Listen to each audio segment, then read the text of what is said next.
नमस्कार, मैं हूं हरिशंकर व्यास। सेंट्रल हॉल में आपका स्वागत है। संसद का सत्र शुरू हो गया है। यह सत्र क्योंकि बजट केंद्रित है, इसलिए आर्थिक एजेंडे का हावी होना स्वाभाविक है।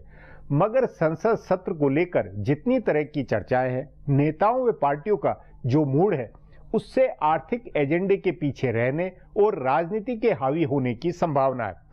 आम बजट, रेल बजट, आर्थिक सर्वेक्षण, राष्ट्रपति के अभिभाषण की बातें औपचारिकता व हाशिए का हल्ला लिए होगी, इसलिए कि एक के बाद एक राजनीतिक मुद्दे कतार में हैं। हरियाणा में आरक्षण को लेकर लगी आग का मुद्दा है, तो जेएनयू पर हुआ राजनीतिक घमासान भी है। फिर हैदराबाद विश्वविद्यालय के दलित छात्र रोहित की आत्महत्या का मामला है। संसद सत्र में वित्त मंत्री अरुण जेटली से अधिक स्मृति ईरानी पर फोकस बनता लगता है। विपक्ष के लिए सरकार को घेरना इसलिए जरूरी है क्योंकि राष्ट्रीय मीडिया का मोड़ हौसला बढ़ाने वाला है। राष्ट्रीय मीडिया और विपक्ष के पास ऐसे मुद्दे बने हैं जिसमें सरकार को घेरा जाना आसान है, तो भाजपा के लिए भी राष्ट्रवाद के मुद्दे पर दो हाथ का मौका है। राजनीतिक मुद्दे आगामी विधानसभा चुनावों के कारण भी हल्ले में होंगे। संसद में शोर और बहस से पार्टियां चुनावी प्रदेशों में मैसेज देगी। बहुत संभव है कि सत्र के पहले 1.5 सप्ताह बजट के काम निपटे, तो उसके बाद संसद में सब कुछ राजनीति में सिमटेगा। तभी जीएसटी बिल की अब चर्चा नहीं हो रही है। सरकार ने एक वक्त इरादा बनाया था कि विधानसभा चुनाव के बहाने बजट सत्र 1 महीने चले। सर्वदलीय बैठक में संसदीय कार्य मंत्री वेंकैया नायडू ने 1 महीने के सत्र का सुझाव दिया था, पर विपक्षी पार्टियां नहीं मानी, इसलिए कि इन्हें सत्र में राजनीति के हावी होने की उम्मीद है। आज इस पर चर्चा है। इस पर चर्चा के लिए आज मेरे साथ वरिष्ठ पत्रकार वेंकटेश केसरी है।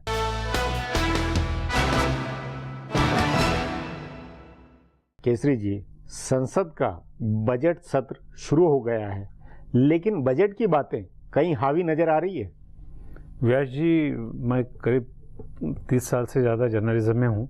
मैंने कभी ये नहीं देखा कि बजट के पहले कि बजट की बातें नहीं हो रही है। नहीं तो आमतौर पे फाइनेंस मिनिस्टर किसानों को मिलते हैं, एंटरप्रेन्योर्स को मिलते हैं, अलग अलग सेक्शंस को मिलते हैं, उनसे सलाह मशवरा वो तो सब मिले हैं। वो इस बार वो भी सारी कवायद हुई है। वो कहीं दिखाई नहीं दे रहा है। हाँ। जो दिखाई दे रहा है वो कि नेशनलिज्म वर्सेस एंटी नेशनलिज्म, फिर जाट रिजर्वेशन, फिर दूसरे ऐसे इशू है कि ये कभी ना रेलवे बजट की बात हो रही है, ना जनरल बजट की बात, यानी हो सकती है, लेकिन आम लोगों में उसके अंदर इंथुजियाज्म नहीं। आम लोगों का नहीं, आप अपने संसद सत्र के एजेंडे के अनुसार, राजनीतिक पार्टियों की तैयारी के अनुसार, सरकार की प्राथमिकताओं के अनुसार, उसमें क्या आप होता हुआ देखते हैं? ऐसे है कि कोई भी नेशनल पार्टी या रीजनल पार्टी, उन्होंने अभी बजट के बारे में कुछ कहा नहीं है। जो भी बयान आ रहे हैं, जो भी उनके day to day press conference हो रही है, वो एक तो जेएनयू है, दूसरा है फिर वो तुम्हारा दलित एट्रोसिटीज ऑन दलित है, फिर जाटों का रिजर्वेशन है, और फिर ऐसा है कि इंसिडेंटली हुआ जो भी है, जहां बीजेपी की स्टेट्स है, गुजरात में आरक्षण का मुद्दा है, उसके बाद में वहां हरियाणा में हुआ है, उसके बाद में महाराष्ट्र में मराठों का अभी डाई डाउन नहीं हुआ है, उसके बाद में ये फैलता जाएगा राजस्थान और उत्तर प्रदेश में।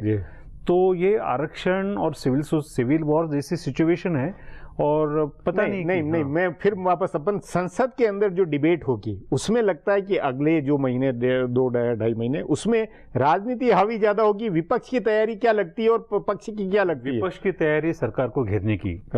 जो लीडर वो आर्थिक मुद्दों पे अब नहीं है, महंगाई पे नहीं है, इन पे नहीं है, महंगाई पे नहीं है। गुलाम नबी आजाद जो कि नेता प्रतिपक्ष है राज्यसभा में, उन्होंने कहा कि जो इसेंशियल बिजनेस है उसको हम सपोर्ट करेंगे। इसका मतलब बजट पास करने देंगे। मतलब बजट पास हो जाएगा, रेल बजट हो जाएगा, आम बजट हो जाएगा, बस बाकी हर लेवल पे हम गवर्नमेंट को अपोज करेंगे। और अपोज किस इशू पे करेंगे? इकोनॉमिक इशू पे नहीं है, ना जीएसटी है, इशू पे ये रहेंगे कि पठानकोट, उसके बाद में वो हैदराबाद सेंट्रल यूनिवर्सिटी, वो जो, तो मतलब ये कि जो आर्थिक, जो संसद सत्र का जो आर्थिक जो एजेंडा पहला पार्ट है, वो सिर्फ एक औपचारिकता बन जाएगा, फॉर्मेलिटी है कि भाई पास करना। एक तो प्रेसिडेंट का एड्रेस डिबेट होगी, लेकिन उसके अंदर भी सेकुलर भी राजनीति हो जाएगी पूरी। उसके बाद में बजट होगा, रेलवे बजट होगा, 2-3 दिन वो चलेंगे, लेकिन ऐसा लगा कि बैटल लाइन्स उन्होंने ड्रॉन कर दी है, भाजपा वर्सेस रेस्ट ऐसा हुआ है। अब बीजेपी के अंदर जैसा कि रामविलास पासवान भी अलग स्वर लगा रहे, शिवसेना को लगता है कि और ज्यादा एंटी पाकिस्तान लाइन लेनी चाहिए। मतलब सत्ता पक्ष के अंदर भी बीजेपी के अंदर अलग अलग सुर हो सकते हैं। जो प्रधानमंत्री ने मीटिंग बुलाई थी एनडीए के एलाइज की, उसके अंदर अकालियों ने कहा कि एक भी सिख गवर्नर क्यों नहीं बनाया आपने, तो माइनॉरिटी का इश्यू अकाली भी ले रही है। चंद्रबाबू नायडू को तो उनको अपना आंध्र प्रदेश का पैकेज चाहिए। तो मतलब ऐसे इस तरफ से और उस तरफ से एनडीए में और यूपीए में non political non economic issues के ऊपर कहीं ना कहीं पोलराइजेशन होते जा रहा है। इसका अर्थ है कि ये संसद का ये सत्र एक तरह से बिखराव, भले गवर्नेंस के स्तर पर हो, संसदीय प्रबंधन के स्तर पर हो, बिखराव की ज्यादा है और टकराव की बात ही ज्यादा है। बिल्कुल, मुझे तो जो इंडिकेशन मिल रहे हैं उसके अंदर बिखराव है, टकराव है, एक दूसरों को पॉइंट स्कोर करना है, और फिर वो जैसा कि इलेक्शन के पहले का माहौल होता है वैसा बजट सत्र में दिखाई दे रहा है। एक वैसे कि विधानसभा चुनाव भी है, इस कारण भी ये इस तरह की राजनीति होगी। इलेक्शन की बात होनी चाहिए, विधानसभा में तो लोकल इश्यूज होते हैं, वहाँ पार्लियामेंट में इस तरह नहीं होना चाहिए। लोकल इश्यूज में नहीं, यहाँ तो नेशनल सिविल सोसाइटी जैसा ही अलग माहौल दिखाई दे रहा है। नहीं तो उस नाते सरकार में क्या आपको चिंता नहीं लगती कि आर्थिकी के ऊपर और विकास के ऊपर फोकस के नाते बजट का सत्र को पूरा ओरिएंटेशन बदला जाए? कहीं ना कहीं मुझे जो लगता है कि मैनेजमेंट जो फ्लोर मैनेजमेंट है, वहाँ कहीं गड़बड़ी दिखाई दे रही है। और दूसरा, ठीक है राजनीति होती है, अपोजिशन अपने पॉइंट ऑफ व्यू रेज करता है, लेकिन जनरली इंडिया में रहा है कि नेशनल इश्यूज पे कंसेंसस होता है। इतना टकराव की राजनीति जनरल इलेक्शन के समय हो सकती है। नहीं, पर ये नहीं लगता कि इसको बजट को लेकर या इसको लेकर सरकार ने भी कोई उम्मीदों का बड़ा माहौल नहीं बनाया, इसलिए भी ये कि राजनीति हावी हो रही है। हालांकि प्रधानमंत्री ने फॉर द फर्स्ट टाइम उन्होंने एक मीटिंग भी बुलाई थी अपोजिशन के साथ में, लेकिन उससे जो हर्ष निकलना था वो उसका माहौल बदला नहीं उसके। उस नाते आपके अनुसार ये इस सत्र में पक्ष विपक्ष के अंदर मतलब राजनीतिक रिश्तों में भी बहुत ही परिवर्तनकारी होगा ये मामला। कटुता आ गई है ज्यादा, परिवर्तनकारी नहीं, कटुता आ गई है, और कटुता नजर आएगी, उसमें कटुता नजर आएगी। अब रीजनल पार्टी जो इस तरफ और उस तरफ है, एनडीए यूपीए में और थर्ड है, उनके अंदर भी कहीं ना कहीं लगता है कि उनको पॉलिटिकली कि हमारा स्पेस कोई ले रहा है, तो वो भी अलग अलग पोजीशनिंग करेंगे बजट सत्र में, कि अलग अलग बहाने बनाएंगे कि आपने हमारे लिए कुछ पैकेज नहीं दिया। पैकेज समझ सकते हैं, ठीक है, वो स्टेट का इश्यू होता है। जैसा अकाली दल ने कहा कि आप माइनॉरिटीज आपके खिलाफ क्यों है, उन्होंने प्रधानमंत्री की मीटिंग में कहा था। तो रामविलास पासवान वो हैदराबाद सेंट्रल यूनिवर्सिटी से वो नाराज है, तो शिवसेना भी बहाने देख रही है। तो मतलब ये भी जो है, भले एनडीए हो या एनडीए और यूपीए से अलग पार्टियां, वो सब इस सत्र के अंदर राजनीति के चलते पोजीशनिंग करेगी। लेकिन व्यास जी एक बात इंटरेस्टिंग है, मुलायम सिंह कुछ बोल नहीं रहे।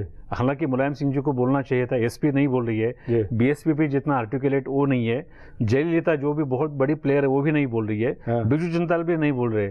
इनका चारों का रवैया क्या रहेगा ये भी सत्र में दिखाई देगा, इसी सत्र में दिखाई देगा। बिल्कुल जी केसरी जी, बातचीत को यहीं समाप्त करेंगे। प्रोग्राम में आने के लिए बहुत बहुत धन्यवाद। हमारा प्रोग्राम अब यहीं खत्म होता है।